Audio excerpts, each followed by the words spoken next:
반갑습니다. 사주를 상담할 때 손님에게 사주를 세우고 나서 단번에 하나를 적중시킨다면 아마도 상담 손님이 감동하지 않을까요? 사주를 상담할 때 단번에 척 맞추는 그 직관법에 관한 내용이 삼명통회에 여러 곳에 많이 실려 있습니다. 그 중에서도 알찬 내용 중의 한 부분이 삼명통회 해독 7권 논소화편의 구결로서 설명되어 있습니다. 그러하므로 이번에는 사주로서 그 사람의 생김새가 어떠한가 또는 어떠한 일이 발생했는가 어느 때 어릴 때 그에 관한 내용을 알 수 있는 구결을 알아보도록 하겠습니다. 그냥 족집게가 되는 거죠. 그렇겠죠? 일시에 이게 중요합니다. 일과 시에 갑오를 찬 자는 인당이 넓고 눈이 장신하고 인중이 길고 눈썹이 수리하다. 장신이란 말은 무슨 말인가? 필자도 애매모호합니다. 눈이 장신이다. 장자 이것은 감출양자고 신자는 신신자죠. 신기가 감추어져 있다. 뭐 어떤 게 신기가 감추어져 있는 것일까요? 극하고 그런가? 눈이 말똥말똥한 건가? 현묘한 것인가? 하여간에 여러분들이 나름대로 이해하시기 바라겠습니다. 갑오는 그렇고 병정을 찬 자는 눈이 크고 갑오는 눈썹이 수려하다. 갑오는 직선이죠. 직선이 많이 난 것이 눈썹이다. 병정은 확산이죠. 무엇을 볼 수 있는 것이니까 눈이 크다. 일시에 병정이 있는 사람은 눈이 크다. 수염이 길고 이마가 좁고 소년에 부스럼이 있다. 요즘은 부스럼이 없죠. 그러면은 알레르기에 약한 사람이 아닐까 하는 생각도 해봅니다. 병정 있는 사람. 무기를 찬 자는 머리가 크고 이마가 넓다. 내가 무기를 찾는데 머리가 큰 편인가? 큰 편이에요. 이마도 넓은 편이에요. 어느 정도 맞습니다. 경을 찬 자는 얼굴이 모가 나고 이마가 확 트였다. 이마가 확 트였다는 말이 같은 것인가? 거의 비슷하겠죠. 경금은 세니까 모가 난다. 칼날같이 탁탁 이렇게 모가 있다는 거죠. 신을 찬 자는 봉황의 눈이고 기어 어기에 진주가 더러워진 것과 같다. 기어 어기에 진주가 더러워진 것과 같다. 상당히 두툼하다고 할 수가 있겠죠. 아니면은 상당히 기어 어기가 둥글게 되어 있거나 신을 찬 자는 보석이니까 경금은 무쇠니까 얼굴이 모가 나고 이마가 확 트이고 신은 보석이니까 봉황의 눈이고 귀어 어기에 진주가 더러워진 것과 같고 임계를 찬 자는 눈이 크고 술을 좋아하고 담이 크다. 물이니까 술을 좋아한다. 나도 술을 좋아하는 편인데 임계는 아닌데 그런데 술에 약해요. 임계가 일시에 있는 자는 술을 좋아하고 술에 강하다. 그렇게 해석할 수도 있겠죠. 진과 사와 신과 유가 많은 자는 눈, 귀, 입이 좌지우지하다. 이 말은 무슨 말인가? 눈과 귀가 그리고 입이 좌지우지하다. 아마도 이 말은 양쪽의 눈과 귀가 입이 차이가 난다 그 말로 보여집니다. 눈이 살짝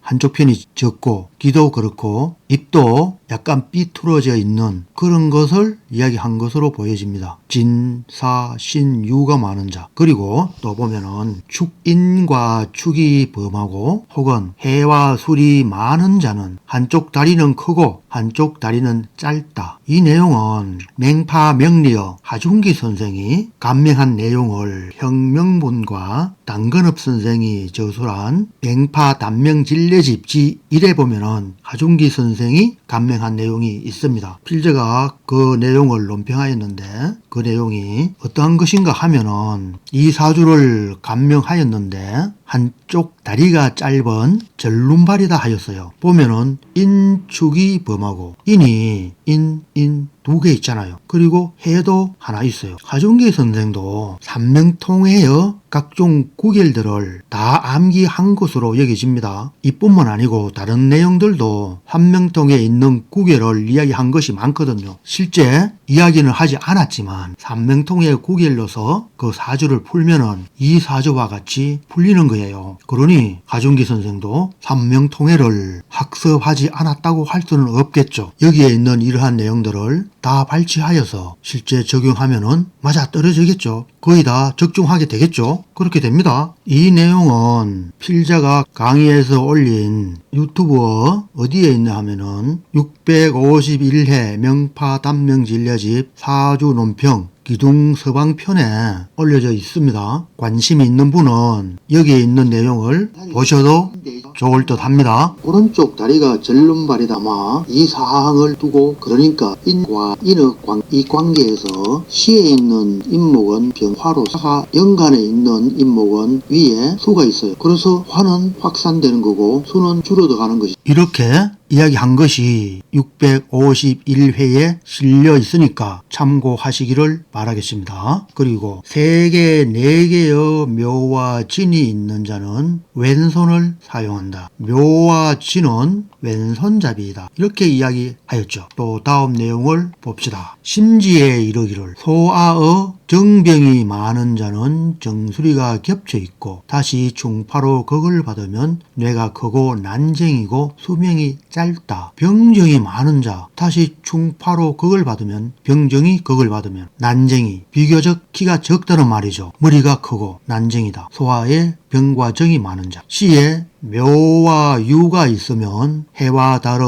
운호로 눈이 크고 혹은 사시가 있고 평생 옮겨 다니기를 좋아하고 육친과 떨어진 곳으로 진출하는 경우가 많다. 그런데 참 재미없는 것은 눈이 크고 눈이 크다는 말이 상당히 많이 나왔죠. 묘유가 있는 사람이 눈이 크고 또 무엇이냐? 병정을 찬 자 눈이 크고 개요 눈이 크고 물론 여기서는 그냥 구열이고 여기서는 심지에서 말한 것이고 그런 차이는 있죠. 그런데 그 차이는 아까는 병정이 일시에 있는 것을 말한 것이고 여기에서는 그냥 병정이 많은 자, 이 많은 자가 충파로 극을 받으면 난쟁이, 시에 묘유가 있으면 해와 달의 문호로 눈이 크고 혹은 사시가 있고 평생 옮겨 다니기를 좋아하고 육친과 떨어진 곳으로 진출하는 경우가 많다. 시에 묘유가 있으면 옮겨 다닌다. 그리고 육친과 떨어진 곳으로 진출한다. 외지로 진출한다. 혹은 외국으로 간다. 이런 말도 되겠죠. 시에 묘유가 있을 경우에 묘유충이 있는 사람이 육친과 떨어진 곳으로 진출하니까 외지나 외국. 사실 요즘은 외지를 하는 개념은 교통이 너무 발전하여 있기 때문에 아닐 수도 있죠. 외국이 적당하다고 할 수도 있겠습니다. 만약 살이 있어 형극하면 눈이 크고 완전하지 않다. 7살이 형극을 하면은 눈이 크다. 그리고 눈이 완전하지 않다. 눈이 뭐 짝배기가 된다든가 그렇다는 말로 해석되죠. 여기도 눈이 크다. 눈이 큰 것은 신뢰성이 떨어집니다. 그렇죠. 눈이 큰데 완전하지 않다. 무엇은 살이 있으면 그리고 형극을 하게 되면 살이 형극당하는 것은 무엇을 의미하는 것일까? 나범 오행을 이야기한 것인가? 충을 이야기한 것인가? 이런 사항들은 실제 임상하면서 한 번 더 관찰하는 것이 마땅하지 싶습니다. 소화명의 생시에 진술중미가 있고 또 사주에 묘가 많은 자는 양아들이 되고 오미가 많은 자는 이름이 진묘살로 성격이 집요하다. 술이 많은 자도 그렇다. 자해가 많은 자는 아래쪽 배, 허리 등이 치우쳐 아프고 이것이 자시가 된 자는 응하지 않는 것이 아니다. 틀림없이 그렇다. 자시에서는 아랫배와 허리가 많이 아프다. 임자, 병자는 더욱 그렇다. 결국 수가 많은 사람이 그렇다는 말이죠. 생시와 태가 같은 진이 된 자는 또한 그렇다. 시주가 병자인데 태의 시주도 병자가 된 이러한 경우 또는 지지어 자와 어디어 지지어 자, 시어 지지어 자와 태의 지지어 자가 된 것은 결국 같은 진이죠. 이렇게 된 자 또한 그렇다. 화가 많은 사람의 농열이 있고 정오가 많고 미가 있는 자는 머리가 크고 창절, 파흔, 독창이 있고 어른은 내저의 해가 있다. 머리에 질병이 있다는 말이죠. 어떤 자가 화가 많은 자. 그런데 이 말도 소년에 농열이 있고 필자의 사주가 월주가 정사가 되거든요. 그럼 이 또한 화가 많다고 할 수 있어요. 그런데 실제 아주 어릴 때 머리에 농열이 생겨서 그 당시는 병원도 없고 이러니까 약국에 가서 머리를 째서 아마 농열을 제거한 것으로 알고 있어요. 그래서 아직 머리 뒷부분에 흉터가 있거든요. 물론 지금은 이 농열이라는 게 거의 없죠. 그러면 하여간에 월주가 정사가 된 나는 어릴 때 머리에 농혈이 생겨서 수술한 것은 틀림없습니다.